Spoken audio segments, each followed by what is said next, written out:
இந்த விஷயத்தில் வேங்கை வயல் விஷயத்தில் இவ்வளவு பாரபட்சமாக இவ்வளவு கேவலமாக நடந்து கொண்டு திமுகவை காப்பாற்ற துடிக்கிற விசிகேவுக்கு திமுக நாளைக்கு அதே 6 சீட்டை கொடுக்கலாம்.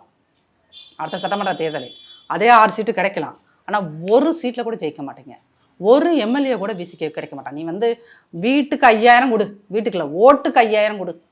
ஒரு வீட்டில் 4 பேர் இருக்கானா 20,000 ஒரு வீட்டுக்கு கொடு, அப்போ கூட நீ ஜெயிக்க மாட்டான். ஏன்னா மக்களை நீங்கள் வந்து அவ்வளோ ஒரு முட்டாளா உணர்வற்று இருப்பான்னு நினச்சிட்டிங்களா?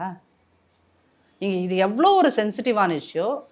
சிபிஐ விசாரணை வேணும்னு எல்லாரும் கேட்டுட்டு இருக்க நேரத்தில் உள்ள பூந்து நீங்கள் நீதிபதி விசாரணை ஆணையம் அமைச்சா போதும்னு கேட்டிங்கன்னா, அப்போ இந்த இனத்துக்கு இதை விட ஒரு இன துரோகி, நான் துரோகின்னு சொன்னப்போ நீங்கள் கேட்டிங்களே, அப்போ உங்கள் மேடையில் இருக்கும்போது தெரியலையா?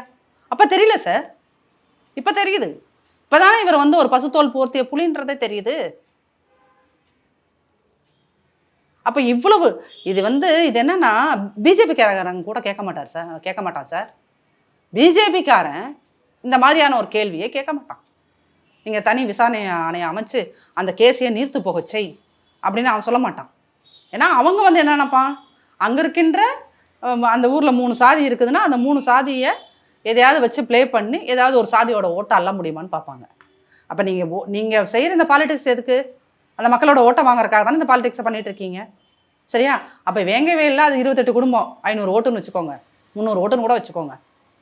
அந்த 300 ஓட்டு உங்களுக்கு அன்றைக்கி அங்கே வேண்டாம், ரகுபதியோ யாரும் அங்கே நிற்கிறாங்கன்னா உங்களுக்கு வேணான்னு வச்சுக்கோங்க. ஆனால் ஒட்டுமொத்த தமிழ்நாட்டிலையும் 25% பட்டியல் வகுப்பு மக்கள் இருக்கிறாங்க.